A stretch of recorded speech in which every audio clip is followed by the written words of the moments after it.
નમસ્કાર, હું છું પ્રિયા અને તમે જોઈ રહ્યા છો જનતા કી જાણકારી ન્યૂઝ। નજર કરીએ આજના સમાચાર। લખતર ખાતે મુસ્લિમ બિરાદરો દ્વારા આજે રમજાન ઈદની હર્ષોલ્લાસપૂર્વક ઉજવણી કરાઈ હતી। મુસ્લિમ ધર્મનો પવિત્ર રમજાન માસ છેલ્લા 1 માસથી ચાલી રહ્યો હતો। સમગ્ર રમજાન માસ દરમિયાન મુસ્લિમ બિરાદરોએ રોઝા રાખી 5 ટાઈમ નમાઝ અદા કરી અલ્લાહની ઇબાદત કરી હતી, જેમાં ગઈકાલે ચાંદ દેખાયા બાદ મુસ્લિમો બિરાદરોએ ઈદની તૈયારીમાં લાગી ગયા હતા। ત્યારે લખતર તાલુકામાં આજરોજ ઈદ ઉલ ફિત્રના પવિત્ર પર્વની ભાઈચારાની અનોખી ભાવના સાથે ઉજવણી કરવામાં આવી હતી।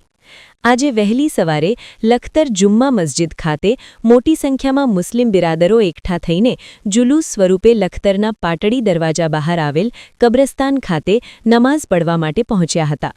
લખતર ઈદગાહ ખાતે રમજાન ઈદ નિમિત્તે મુસ્લિમ બિરાદરો દ્વારા સુખ, શાંતિ, સમૃદ્ધિ, કોમી એકતા અને ભાઈચારા માટે ઈદની ખાસ નમાઝ અદા કરવામાં આવી હતી। નમાઝ અદા કર્યા બાદ મુસ્લિમ બિરાદરોએ એકબીજાને ઈદની મુબારકબાદી શુભેચ્છા પાઠવી હતી।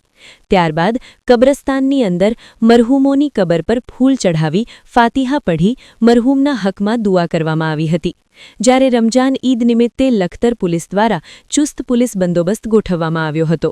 રિપોર્ટ જયેન્દ્રસિંહ ઝાલા।